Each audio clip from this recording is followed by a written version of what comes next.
MTN line. Unblock your MTN line today by linking it to your NIN. Rush to any nearby MTN store or agent. If you don't have your NIN yet, no problem. Simply go to any nearby NIMC office to get your NIN. MTN. What are we doing today? There's a new cuisine in town. A glass of wine, a cup of coffee. So and if I you're have lucky, with a me glass of smoothie. Charles With Dairo. Signals, served on Late Lost Talks 91.3 every Saturday at 10 a.m. Your mind will dream again.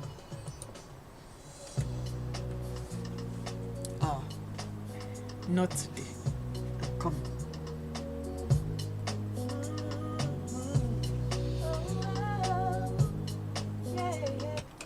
Welcome back to Signals on 91.3. We'll continue Signals Marketplace next week, Saturday. This morning, we'll be looking at tech and entrepreneurship. I have with me somebody, I like to go and be observing up and down the road of Lagos. I have with me the CEO of BEEZOP, a tech company that helps entrepreneurs build well-structured and scalable businesses. By using BEEZOP businesses, he's been able to train. By using BEEZOP, businesses train employees 10 times faster and deliver consistent results. He founded the CK Digital, one of Nigeria's leading web development companies. He started the company 13 years ago, right after graduating from the university. The company went on to deliver over 450 projects for the biggest companies in Nigeria. Passionate about helping entrepreneurs succeed, he regularly shares tips on his social platforms and speaks at events. How did we come across? I was trying to hire. Welcome to Signals, Charles Dairo. Thank you, Adewunmi. Okay then, so before 13 years ago, you decided to start. You did not even go and look for 9 to 5. You just joined into entrepreneurship. Why? So it started as a hobby. I learned Tech website voice. design. I was doing it for fun.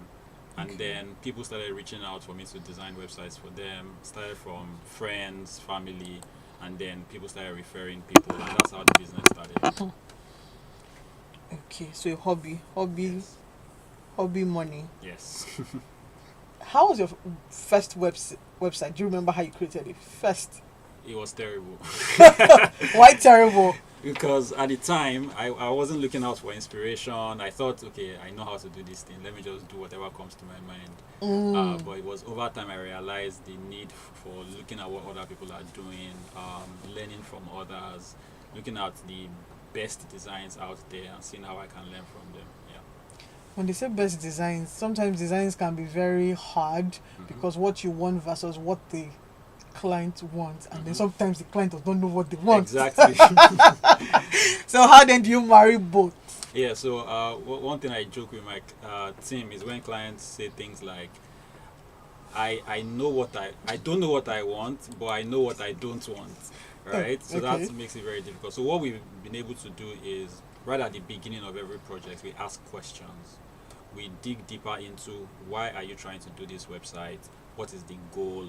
So when clients understand that we understand the problem they are trying to solve and what they are trying to achieve, they get to trust that, okay, for us to have asked these really good questions, we should be able to give them a solution. So by the time we're presenting a solution to them, we start with what we've learned earlier, saying, okay, when we initially talked, you mentioned that this is the problem you're looking to solve. This is how we solved that problem in the design. So we tie the results to the objectives that they were trying to meet at the beginning. We're discussing tech and entrepreneurship 13 years after. Is it 13 or 14 years after now? I was going to 14. Okay, 14 years after, what have you seen? Entrepreneurship has been tough since day one. And it's still tough. But the good thing Okay. about it is, when you're doing something you're passionate about, it's a little easier. It's a little easier, and you sort of have fun along the way. When you say passion, Yeah. passion is not used to pay. Because sometimes the passion can be very frustrating. Yeah, so passion, there's a concept called ikigai, where you look at where something you love doing, something you do well, something people need, or something that they would actually pay you for. So if you're able to find something that combines all of those, you do it well, you're passionate about it, you enjoy doing it, and people are able to pay you for it, then you're at a good place. It's a good place. Okay. Even with this current inflation, yeah, it's a good place. CK Digital to BEEZOP. Yes. Why? So while I was running CK Digital, we were hiring a lot of people, but we realized that over and over again we were repeating the same thing whenever we were hiring people. And we were hiring young people, really driven people. They might find an opportunity the next month and leave, right? They might find an opportunity 2 years later, and it might be at the point where they've become so instrumental to our operations that we depend on them. So when they leave, things sort of scatter. So one of my friends, a consultant, had been helping small businesses build structure in their operations, helping them document processes to make training faster and all. So she reached out to me about, hey, can we build a software that actually does this at scale for business instead of doing it for them one at a time? And it was at a time when I needed that solution to exist. So we decided to work together to solve it. Now, software versus sitting down to hire. You know, when you hire one-on-one, they still leave. Software, even after you get all of their English idiosyncrasies and you get everything, they still leave. Yes. So what then is the mix? Yes. So what BEEZOP does is it helps businesses document those processes once, right? Okay. So if you've documented your work process, like these are the key things that we do and this is how to do them, even when people inevitably leave, it becomes easier for these businesses to onboard other people. And they don't need to repeat themselves every single time because they've documented it. But interesting way BEEZOP helps with that documentation is it's not just like you're reading a book or a manual. It breaks everything down step by step so people learn and follow the processes easily.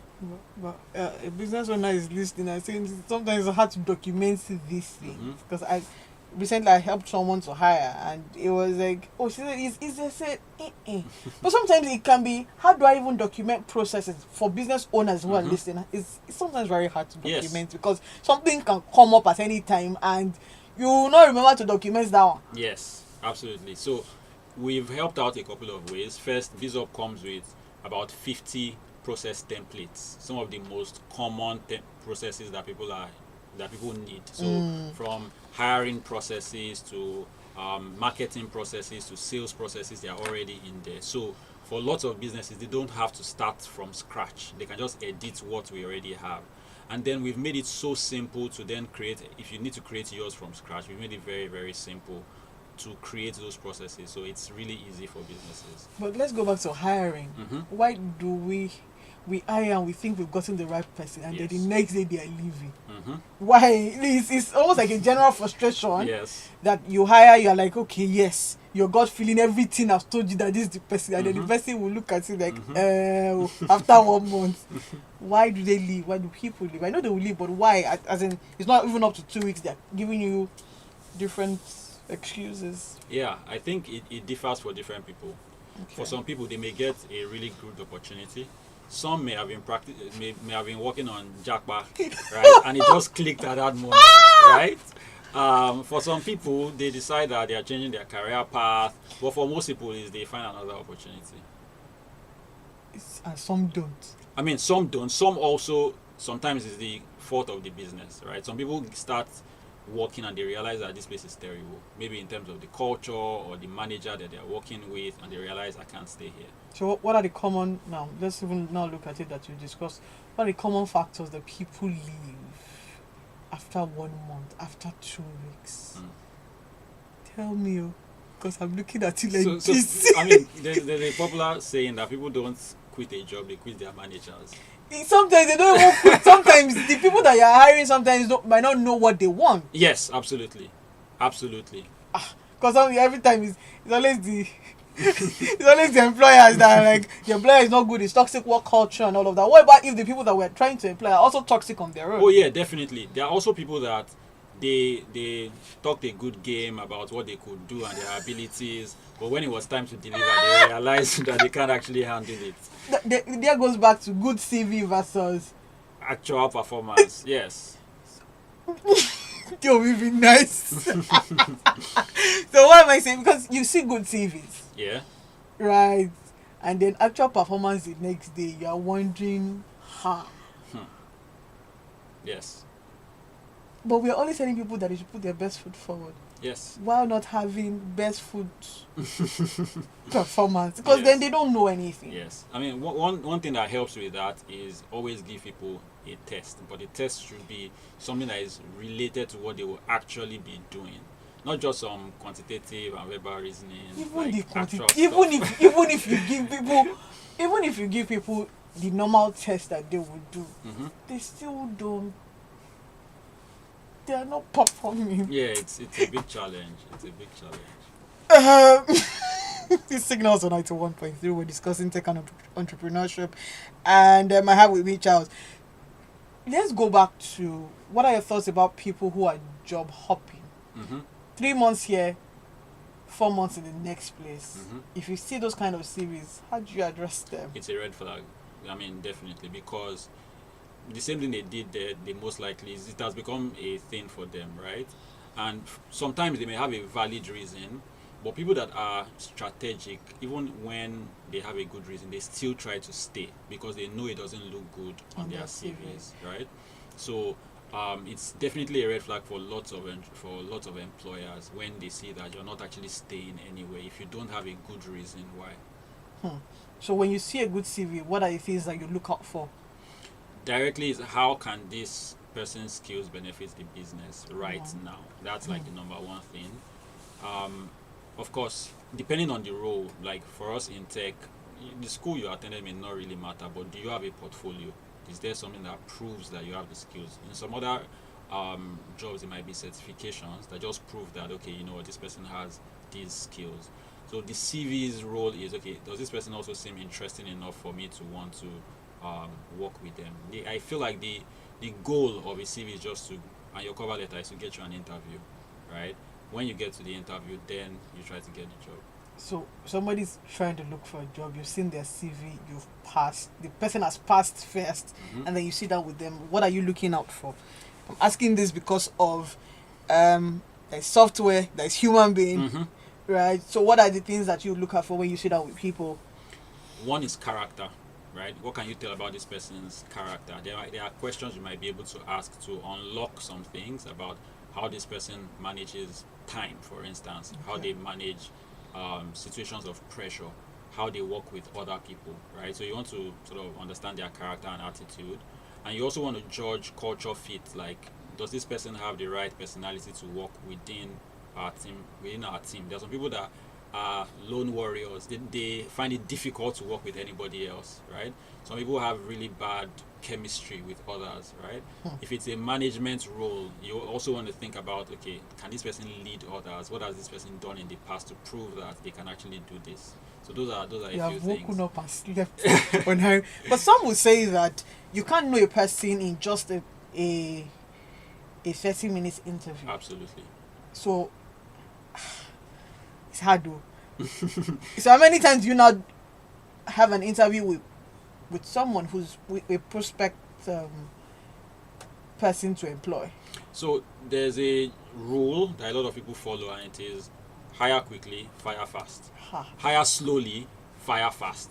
So you want to make it as intentional as possible in that hiring process. Ask the right questions, but like you said, the reality is you can't know until they actually resume.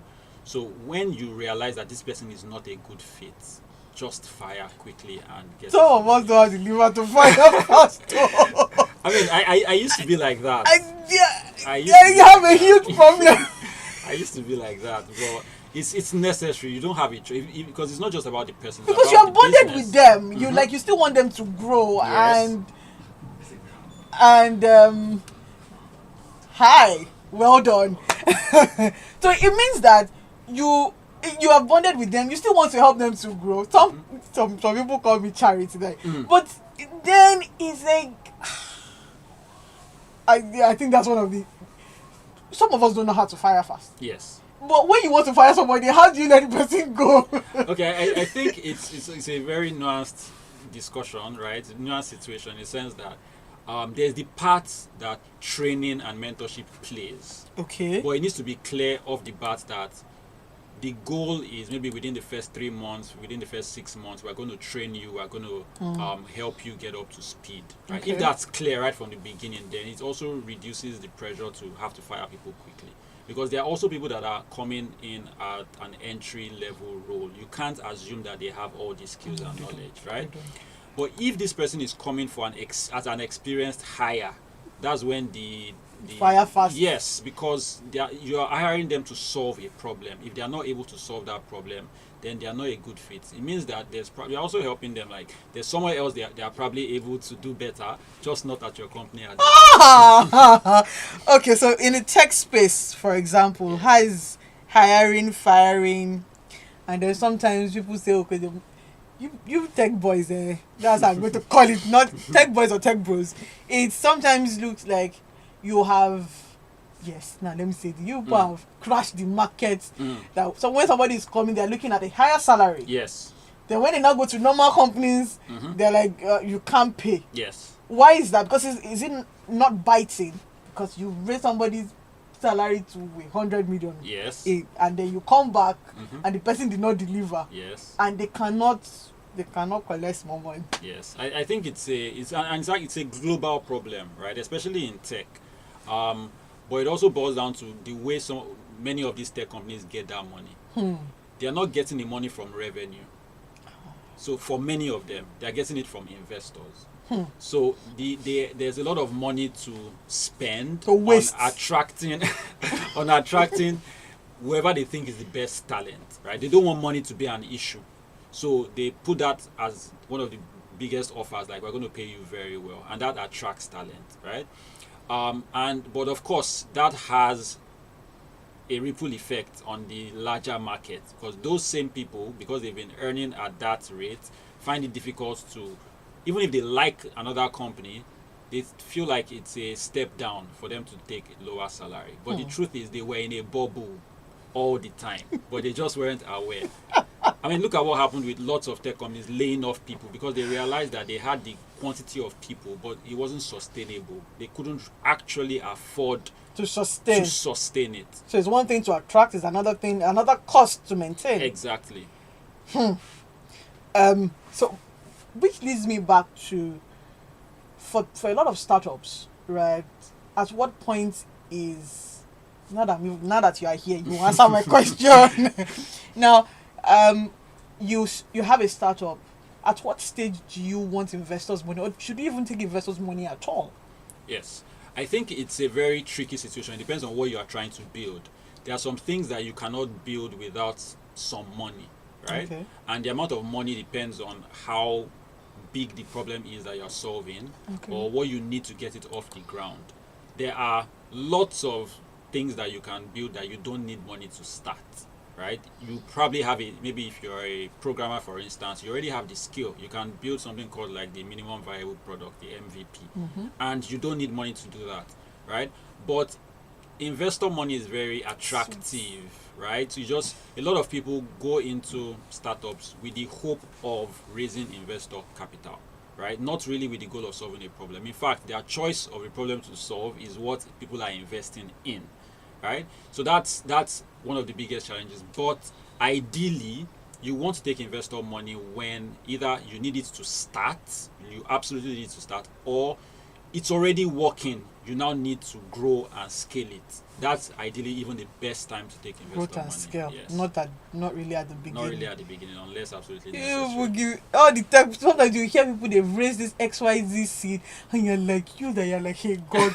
it was almost like a huge peer pressure, because you begin to look at your own business that you are doing. Nobody has come to say Absolutely. give you money, Yes. and then until they started to crash, I was like, so we're good. Yeah, But it was a lot of pressure, because if we now look at all of the, like you called it, MVP, the most viable products, are we really solving problems? Right. That's the question. Are we really solving problems, and are people willing to use the product? So it's almost like if I look at my phone, and if you look at your phone and so many other people, you will see amount of apps that you cannot use after the first Yes, absolutely. download, and everybody says, oh, you have 150 downloads, but Yes. the app is not working. Yes, absolutely. why do we have all of this, so much noise yet little use? So it's because a lot of founders and investors, if I may say, focus on what's called vanity metrics. These metrics Nice. look good, To be true. but they are not the real deal. The real deal is revenue, like revenue and ultimately profit, not just revenue, because Profit. there are startups that are like money is flowing through them, but they are not actually making profit, right? So when you can easily say, hey, we have 1 million downloads, it looks good to have 1 million as a figure on your deck, right? But it's not as good to say we have People using it. yes, people actually using it, like monthly active users. People may not say that if the numbers don't look good, right? So they focus on those vanity metrics. Ooh, I like too much. Signals on 91.3. We're discussing tech and entrepreneurship with Charles Dairo, the CEO of BEEZOP.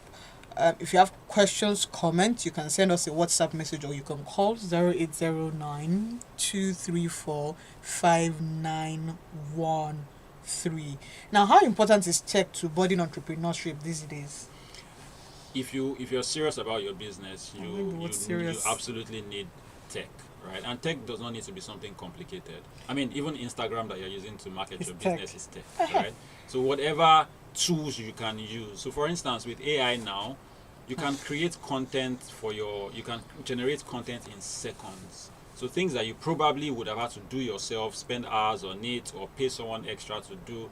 So it means tech can help you save money, right? And you're getting high quality content as well. At least it's assisting you in that process. So whatever tool you can use to make your business do very well, it's best to embrace it. Hello, good morning.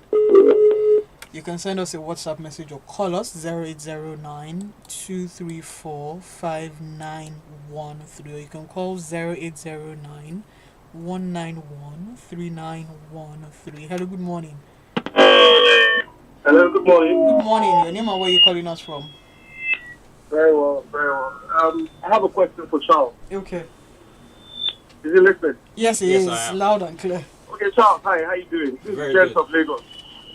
I wanted to find out how the landings of the research that you've done in the beauty salon business Yes. with your initial startup, Yes. and the landings and the learnings, and how we can actually scale this in Nigeria and Africa as a whole.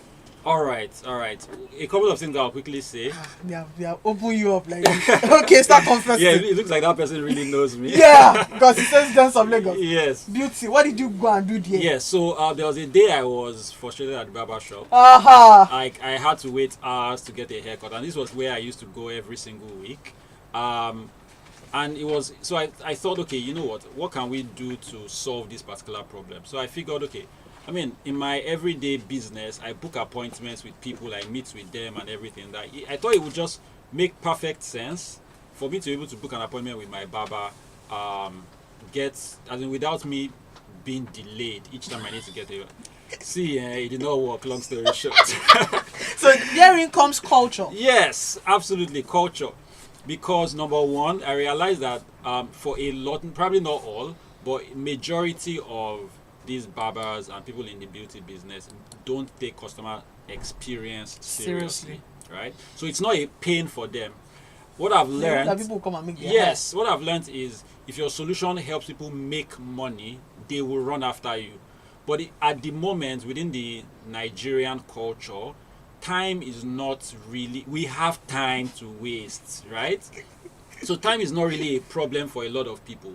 So, but what I've learned is if you're going to build for that industry, you need to speak with them very close, because that was a mistake I made. I was so focused on what I wanted without speaking directly to these people to understand what they wanted. It was later, years after, that I realized, okay, I went about it the completely wrong way, right? I should have started with my customers first before the solution, instead of starting the solution and then looking for these customers or trying to understand them. Yeah. So, fast forward, you have locks. So how is that Oh improved? yes. So I told myself that I would not get a haircut until I solved that particular problem. Yeah, still not solve the problem because you still have your locks. Well, what happened after is when I started with that tech solution. It didn't work. I now actually started a barbershop myself. Oh, Yes, Okay. I was like, there has to be a solution to this problem. So I started a barbershop. We called it Haircut, HAIRCOT, and it did very well. Our unique selling point was no delay, no crowd, no noise. Right? Good. Yeah. So it was a well executed business. But the story of my hair is when COVID hit, I just allowed it here. Right? I just left it for a while. And then 2020. till 2024, I started liking the look, so I just kept it. But what happened to the barbershop? It's still on. It's still there, but we sort of, let me say, we shut it down, right? Because a lot of our customers left the country. So our direct target audience were those tech bros that were working remotely, they have the money to spend and all of that. But ultimately, we had to shut it down. Okay, so that leads me to what we want versus what the market really needs. Absolutely. So sometimes the market doesn't need some of the things that we create. Oh, yes. In our own case, we saw that the market needed it, but Nigeria also happens to the business. Why do people say Nigeria happens? Oh, yeah, because Nigeria happens. Nigeria happens. There are lots of businesses that have shut down between mid last year to now because Nigeria literally happened to them, right? Buying power was reduced. We no longer have a strong, I would say we no longer have a middle class, right? You are either very rich or struggling, right? So that's really what that's like direct impact of the economy on businesses. Your outlook for till 2024, what are we looking at in terms of Nigeria not happening to businesses again? I think it's flexibility and having a global mindset. Okay. If there's anything that you can do or a skill that you can learn that can give you global value, maybe you can make money globally, you can earn forex, that would definitely be helpful. But then it means that my dream of having $1 to $1 is not coming. I don't see that happening anytime soon. Now, how important is, with the amount of startups being established, do we still have more startups coming up every day? Every day, yes. So how important is innovation of the success to these startups? Oh yeah, absolutely. It's like the whole thing about running a startup is innovation. And innovation is doing things a completely different way to achieve better results, right? So if you're doing the same exact thing and there's no way yours is better, then you're just playing. You're not actually a startup by the definition of startup. What's the year of a startup? So let's say, is it 0 to 2 years, 2 to 4 years? It's very tricky because there are companies that have been existing for years. So for instance, Airbnb will still call themselves a startup, right? Because it's about that. It's a mindset of growing fast, right? Rather than just settling. So I think that's the major distinction between the startup mindset and other businesses. But in reality, you want to say that, okay, when a company has started generating revenue, when it becomes scalable, they're no longer a startup. But people like to focus on the mindset. Like, okay, even if we're a super big company that has been in existence for years, we still have that startup mindset. Okay, startup mindset, fresh mindset. That so far with BEEZOP has the feedback been like?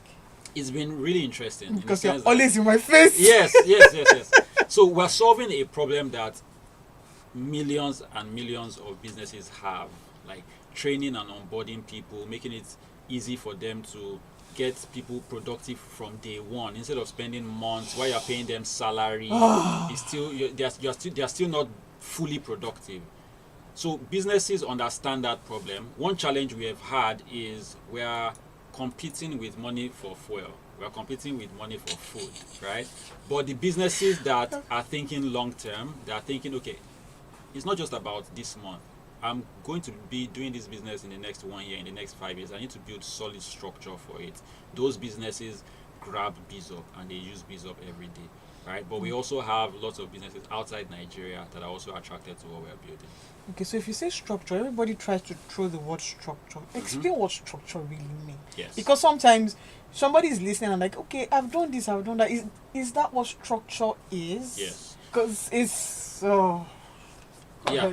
So structure is not something you do for the sake of structure. Okay. You do structure as a means to help you build a business that is scalable, right? And scalable means that there's input, something happens to that input, and there's output, and it's consistent. Okay. So building structure into your business is you are building those processes to ensure that when we get a customer today, we deliver the service and the output is excellent, and we are doing it consistently. Like if we get 10 customers, the level of output is still consistent, the quality is still great. That's what makes a business scalable, right? Now, so all of the things you are doing in terms of your processes, how your standard operating procedures is part of structure. Your organizational structure. So let's is part use, of that. just hold on, let's Yes. use somebody who's selling shoe Yes. so that we can really bring it down home. Mm-hmm. For somebody who's selling shoes, what kind of structure should they put in place? So at the beginning, when you're selling shoes, it's probably just you, right? Alone, you yes. get customers maybe from Instagram and you deliver. Now, but as the business grows, it gets to a point where it becomes too much for you to handle yourself. You have to employ one more person. Now you need to employ one person. How do you ensure that the same level of quality in the experience that customers were getting when it was just you, you maintain that same quality even as you add other people into it? So that's what structure helps you to do. Maintain. Like it means that there needs to be a process that has been documented, and that process is being followed. So even if that person then leaves and you need to onboard another person, it still continues. That's the advantage of structure. Now, what are the most common mistakes entrepreneurs make, and how can they avoid them? That's I know. really plenty. Mistakes. One is not focusing on the fundamentals, like we said earlier, right? Focusing on those vanity metrics, like number of followers, for instance. And right? a staff is listening to you and like, Charles, do you know every time my boss will come to the office and say, we have not delivered on it? And you're like, boss, do you want us to create magic? And you know what I'm talking about. I do. Right, so that's one mistake, right? Another mistake is the business model itself. Is it a business model that is sustainable, right? There's something called unit economics. Are you making money on each unit, or are you just hoping that with luck, I shan't agree. that with luck this thing is going to work out, right? Another thing is the people that you hire as well, because they make or mar the business. So those are a couple of things that I've seen lots of entrepreneurs make mistakes. So how important is training and development for business employees, and how often should it be done? I think there should be a culture of learning and development. It has to be something where it's part of how the business runs. So you're learning on the job, you're learning every day. As other people within the team are learning, that knowledge is being shared, so everybody is improving. Not necessarily just something where you say, okay, once a year we do a general training. It has to be something that is ongoing. But of course, there's the place for those specialized trainings. You might even get a consultant. You might say, okay, everybody, let's read this book or watch this online course. Or you mandate people to take certifications because it helps everyone grow at the end of the day. Some will say that after all the employment, they are still living. Like I'm just yes. So there's and a it's code. painful. Yes, it is. There's a code that why should you train people when they will leave? But then what happens if you don't train them and they stay? And then there's more trouble. Do you get right? When you train people, it's for the benefit of the company, right? If they go, fine, but you need to just ensure that while they are here, they are able to directly impact the business with the skills that they've learned. Okay, so let's take, for example, you're sending somebody out of the country. Hopefully they don't jackpot from that place. But anyway, some companies will say they have to sign that whatever they've learned, they would have to use it immediately. Other times, they don't come back. How do you navigate that? I think what a lot of these businesses do is not immediately they give people those opportunities. At what point in I've hired this this staff, and what is the staff's journey for the business?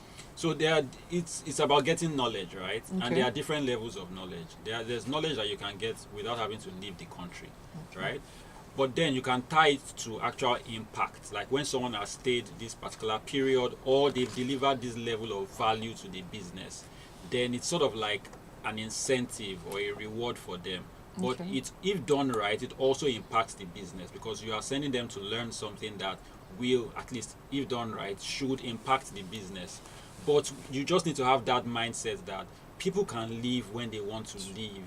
So it's an investment for you. If you have the right culture and you do things right, some people will stay, right? But those that are going to leave are going to leave, right? And you can't say because people are going to leave, you don't then train people. Yeah. You have a dick at the end of the day. It's Signals on 91.3. We're discussing tech and entrepreneurship with Charles Dairo. If you have questions, comments, call us 0809 191 3913, or you can send us a WhatsApp message 0809 234 5913, or you can call 0201 515 1913. Signals on 91.3. My name is Adewunmi Oshodi. Now back to you, Charles. So looking at going back to, because earlier on you talked about how they need to hire. Let's not even talk fire fast. Just leave the fire fast first. Need to hire and people leaving, and you just said people would leave and they have a right to leave. Yes. What's then the probation period? Yeah. So at our own company, we do a 3-month probation period. That probation period will make it clear that it's for us to determine if you are a good fit and for you to determine if we are a good fit. Okay, we're toasting one another. Yes. So it's a mutual thing, right? So within that period, if it's not a good fit for you and you decide to resign, we understand, because at the end of the day, we want to keep people who the company is a good fit for. Right? Okay. But it's also clear what we are looking for. We're looking for character, we're looking for competence, we're looking for chemistry. Those 3 things within that period. Character, competence, chemistry. Yes. Some people scale over after the 3rd month and they see no character, competence, and chemistry. Then there's character, but there's no competence or chemistry. It's the fault of the company to still keep them. If you know that this person does not have the right character, or they have character. You're a capitalist. You're a capitalist, because it boils down to some of us like to see the good in people. Absolutely. At the expense of the business. I see. Yes. I think it's charity. Like you said, it's charity. Because at the end of the day, the business needs to keep running. Business. If the business fails, there are many other people that will lose their jobs. There are many other families that will be affected. So it's about looking at that big picture. It's not easy. I'm also a kind of people pleaser, but I've learned over time that they've shown us enough shaggy. You can't be too emotional about these things. Okay, so Nigerians can force you. But I think it's actually global. Okay. Yeah, it's a global thing. It's not just in Nigeria. Because sometimes if you're a business owner and you're listening and people that leave, it's not your fault. Don't think it's your fault. Yes. You don't think it's your fault. Because you look at it, you want to help, and sometimes people are just very, very funny. Some might know the job, but then they lack in character. So what do you keep? Talent or character?